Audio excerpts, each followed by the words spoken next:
Muitos rumores rondando aí pela internet, Facebook, YouTube, sobre a eventual prisão do ex-presidente Luiz Inácio Lula da Silva, conhecido, claro, como todos sabem, como Lula.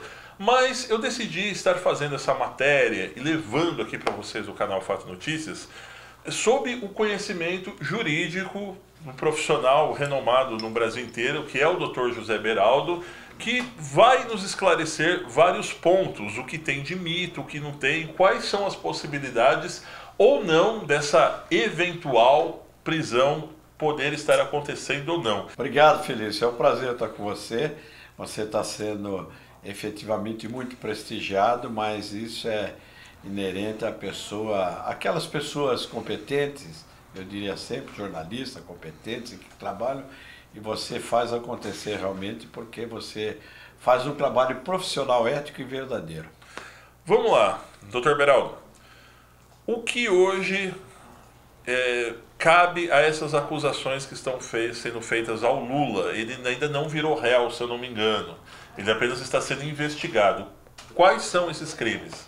Olha, há muita coisa em torno disso tudo. Mas, de um ponto de vista legal, quero deixar bem claro, como um profissional, o Sérgio Moro é um juiz de direito, ele é federal, um juiz federal. Ele tem muito prestígio no Supremo Tribunal Federal. Já tentaram anular decisões dele, enfim, ele tem muito prestígio. Nós temos que deixar considerado aqui, e deixar bem claro, que o Brasil consagra a amplitude de defesa. Qualquer réu, qualquer bandido, entre aspas, qualquer acusado, ele tem o direito sagrado de ampla defesa, como está na Constituição Federal, para amanhã ele não sofrer o quê? Uma injusta condenação. Dr. Sérgio Moro, Sua Excelência, o magistrado federal, ele está com muito cuidado, tanto que arrolou mais de 80 testemunhas, o Lula, o ex-presidente José Inácio Lula da Silva. Lembrando só um precedente, desculpa interrompê-lo, doutor. O Lula ele ainda não é réu, ele está sendo investigado. Isso, na verdade é o seguinte, tem um processo, e tem um processo que é este último, ele já é réu, já tem denúncia contra ele, né? Ele já é réu no processo e tem vários inquéritos, tem 4 inquéritos que estão correndo, estão sendo apurados, e um deles já se tornou réu efetivamente. O que corresponde? Ou seja, é aquela questão do triplex? A questão do triplex e a questão é lavagem de direito, associação para o mundo do crime, associação criminosa. Não, outros delitos, né? Nesse aspecto. E, sobretudo, até está pairando aqui fatos do que diz respeito à obstrução processual, ou seja... Com essa última delação da OAS, que falaram que eles exatamente, provas. Várias delações. Costumo colocar o seguinte e deixar bem claro. A testemunha não provou. A testemunha já é prova, é como um documento. O que acontece é o seguinte, pode sim, se o ex-presidente Lula continuar persistindo em querer ser uma pessoa do bem, todo mundo é do mal, querer subtrair do Poder Judiciário a verdade, obstruir o bom andamento do processo, causar procrastinação. Na opinião do senhor, ele está fazendo isso? Na minha opinião, ele está fazendo. Ele arrolou mais de 80 testemunhas no último processo, inclusive no Brasil inteiro, até do exterior, com o objetivo o quê? De tumultuar o processo, que o processo não seja julgado, justamente para que ele seja candidato e possível eleito a presidente da República, e pronto, o presidente da República não pode ser processado criminalmente. Para tudo. Ou seja, que esse processo possa se estender. Exatamente, se estender. Por isso que eu digo, é um perigo, pode sim efetivamente se caracterizar obstrução da justiça, qualquer interferência, a decretação da prisão preventiva, estando ali os requisitos do artigo 312 do Código de Processo Penal, pode decretar uma prisão preventiva, sim. Essa prisão chama prisão cautelar para assegurar a regular tramitação do processo. Veja bem, Cabral, ex-governador do Rio, Ele não acreditou que fosse sair a prisão preventiva dele. Já está preso. O homem todo poderoso, o Cunha, está preso. Sim, essa prisão preventiva, efetivamente, o indiciado ele não chega a ser réu ainda, ele está sendo investigado, seria isso? Num caso, ele já é réu. Já é réu. Já é réu. Ainda não é. E a prisão, num caso de inquérito, por exemplo, pode ocorrer sempre com autorização e com determinação do juiz, né? A Polícia Federal, a polícia, do modo geral, não pode prender ninguém. Só prende alguém, a polícia, quando há flagrante delito, né? A polícia tem a obrigação de prender e qualquer um do povo tem a faculdade também de prender. Mas a prisão depende de uma ordem judicial. Pode ser um inquérito. Existe uma prisão que é prisão temporária, que é aquela pessoa que está obstruindo as provas, se furtando, se esquivando. Foi citado na delação da OAS. Desse caso, por exemplo. No caso do Lula, pode sim sair uma prisão preventiva, porque hoje ele é um cidadão comum. Ele é um cidadão comum, onde a sociedade hoje está vendo e assistindo muitos fatos criminosos que foram praticados, que seria impossível o Lula, quando presidente, à época, não ter conhecimento, não saber disso. É impossível. Ou seja, muitos fatos já está provado que havia orquestração, ou no mínimo a omissão, e que ele tinha ciência desses fatos, sim, e dos fatos, muitos deles gravíssimos, onde todos nós conhecemos. E hoje, como está a situação do país, né? O Sérgio Moro, pelo que nós estamos acompanhando, ele vem montando uma espécie de um quebra-cabeça, unindo as delações, unindo algumas testemunhas, inclusive muito eminentes do caso do Triplex. Recentemente aí o ex-síndico, né, lá do Triplex do Guarujá foi ouvido, inclusive num depoimento que deu um certo embate, inclusive com o próprio advogado do Lula, e todas as entrevistas que o ex-presidente concede a rádios ou via o próprio Instituto Lula, né, que tem um canal próprio lá no YouTube aqui, ele diz o seguinte, que ele quer ver quem tem uma prova contra ele, que ele vai depor dia 10 em Curitiba de peito aberto, que aliás ele diz que ele não vê a hora que chega esse julgamento, né, porque ele diz que ele duvida que alguém apresente alguma prova contra ele. Como o senhor dizia ainda há pouco, a simples testemunha pode ser entendida pela justiça como uma prova cabal para decretar essa prisão ou ele virar réu definitivamente em um desses processos? Na verdade é o seguinte, o processo penal ele é um arcabouço de provas de todas as elementares, objetivas e subjetivas processuais. Então vamos colocar algumas delas. Ele é réu primário, bons antecedentes, não teve condenação criminal, por exemplo. Tem um passado, afinal de contas, foi o magistrado maior da nação por 2 vezes, presidente da República por 2 vezes. Mas passado. Agora a acusação, as provas estão aí levando a uma conclusão e hoje há delatores que estão comprovando, confirmando efetivamente o favorecimento dele, inclusive o quê? Favorecimento o quê? Em palestras, o Instituto Lula, enfim, isso já é um processo contra o Lula. É um processo, inclusive esse processo é por corrupção ativa, passiva e várias outras acusações, favorecimento pessoal, não é verdade? Enfim, que envolve o triplex, envolve a chácara, envolve várias coisas, né? Nesse caso, ele arrolou 80 testemunhas e ele pediu para que todas sejam intimadas. O Sérgio Moro, o juiz, disse, eu intimo todas, mas o réu tem que estar presente em todas as audiências. Aí o que é? Foi um jogo de xadrez. O Sérgio Moro, o juiz, deu um checkmate. Falou, tudo bem, vamos intimar todas. Aí pediu o quê? A defesa do Lula pediu para que dispensasse a presença do Lula, porque tendo advogado constituído, a presença do réu não é obrigatória.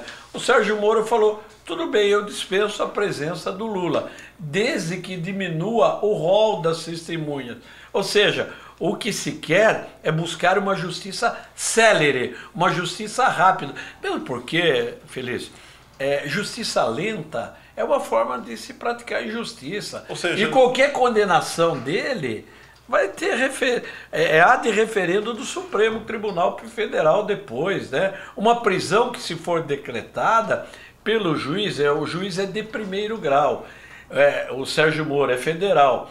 Uma prisão decretada por ele pode ser revista pelo Superior Tribunal de Justiça e pelo Supremo Tribunal Federal e até pela instância superior, que é o Tribunal Superior de Justiça e o Federal, pode rever quanto à legalidade e à necessidade da prisão ou não do Lula. O que eu quero deixar bem claro é o seguinte, que com todo o carinho e respeito que eu tenho a alguns integrantes do PT, né? Não ao PT propriamente dito, que não me agrada, com todo o respeito. É todo um conjunto da política nacional. Exato, não me agrada. Mas, porque em relação ao Lava Jato, quem estava no topo da pirâmide...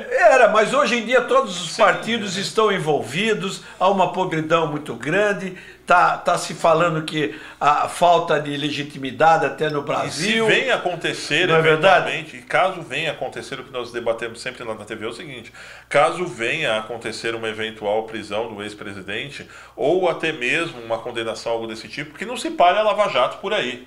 Não para porque é um processo, o processo está correndo e tem muitas autoridades, todos viram recentemente prisões, inclusive de juízes, desembargadores, autoridades, governadores, deputados, juízes do Tribunal de Contas do Rio de Janeiro. Então a lei, ela está sendo aplicada, mas eu sinto que a situação do Lula é perigosa, é uma situação que pode gerar uma prisão, sim, uma consequente prisão, uma prisão até cautelar ou uma prisão depois de uma sentença. Só que qualquer sentença, até mesmo condenatória pelo Sérgio Moro, pode ter o recurso e suspende a prisão.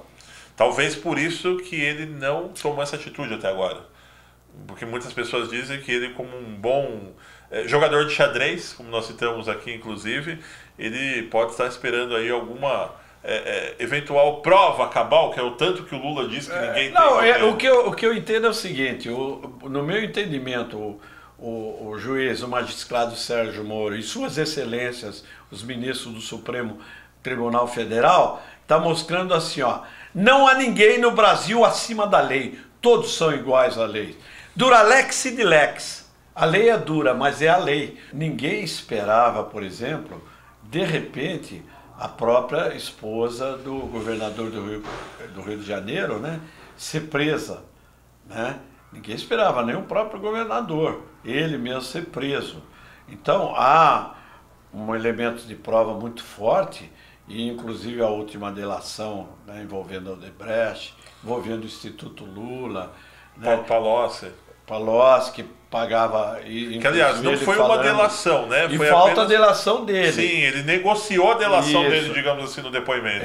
Olha bem, você é um profissional, você está puxando a minha língua, mas tem razão, você tem razão. O que eu quero, eu sei onde você quer chegar, é perigoso.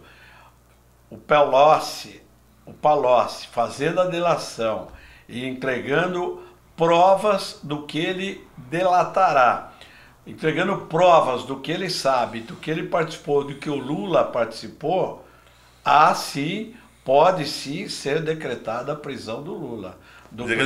Caso existir... Lógico, vai ser confirmado, será confirmado. Toda e qualquer delação, parta por qualquer pessoa, qualquer autoridade, qualquer acusado, né, ela tem que ser provada. Então pode surgir, sim, é perigoso, né? Mas há uma cautela por parte do magistrado. Lembra-se recentemente, não faz muito tempo, né, quando foi expedido o mandado de condução coercitiva, sim, contra o Lula. A condução coercitiva é uma prisão ainda que temporária. Não existe aquele long time da prisão, ou seja, um tempo longo, mas é um momentâneo. Condução coercitiva, ele vai sob vara, né? Vai e tem que prestar o esclarecimento. Lá ele fala, mas foi conduzido. Quem que esperava que o ex-presidente fosse conduzido, né? Uma condução coercitiva? Há quem diga que foi a maior corrupção do mundo, né? tamanho o rombo, sim, tamanho a corrupção. Porque se eu sou um magistrado, eu digo isso, eu pegaria aqui, se você permitir, eu pegaria aqui, ó, e vou falar para você, ó. Se eu fosse um magistrado, eu pegaria e batia o martelo e mandava prender os diretores da Odebrecht também. Usaria sua famosa frase, é isso mesmo. Não, eu mandaria, e é isso mesmo, eu mandaria prender os delatores, aqueles envolvidos, o pai também, todos ali os envolvidos da Odebrecht, porque falar que isso era normal, para ajudar a empreiteira, para ter serviço. A corrupção... Uma naturalidade incrível. Doutor Beraldo, gostaria de agradecer sua participação conosco hoje aqui, foi bem esclarecedora. Sob o ponto de vista jurídico, foi assim que nós procuramos passar esse vídeo. Não é um vídeo feito, por exemplo, como muitos youtubers fazem por aí, acusando, desmerecendo, xingando. É apenas para a gente poder passar limpo e trazendo para vocês aqui a opinião de um profissional e um dos mais renomados dentro da área criminal hoje no Brasil. É isso mesmo, Felício. É sempre um prazer estar com você, e eu digo a você, aqueles que te acompanham, eu digo sempre, nós precisamos sim de aplicar o rigor da lei. E para a cadeia os corruptos, para a cadeia aqueles que saltearam os menos favorecidos, os menos afortunados. Muito obrigado por essa oportunidade. É isso aí, meus amigos. Eu espero que tenham gostado do vídeo de hoje. No entanto, não se esqueçam de se inscrever no canal, deixar o seu joinha e participar nos comentários. E para receber nossas novidades, acione a campanha de notificações, que está ali, bem ao lado do botão de inscritos. Um grande abraço e até breve.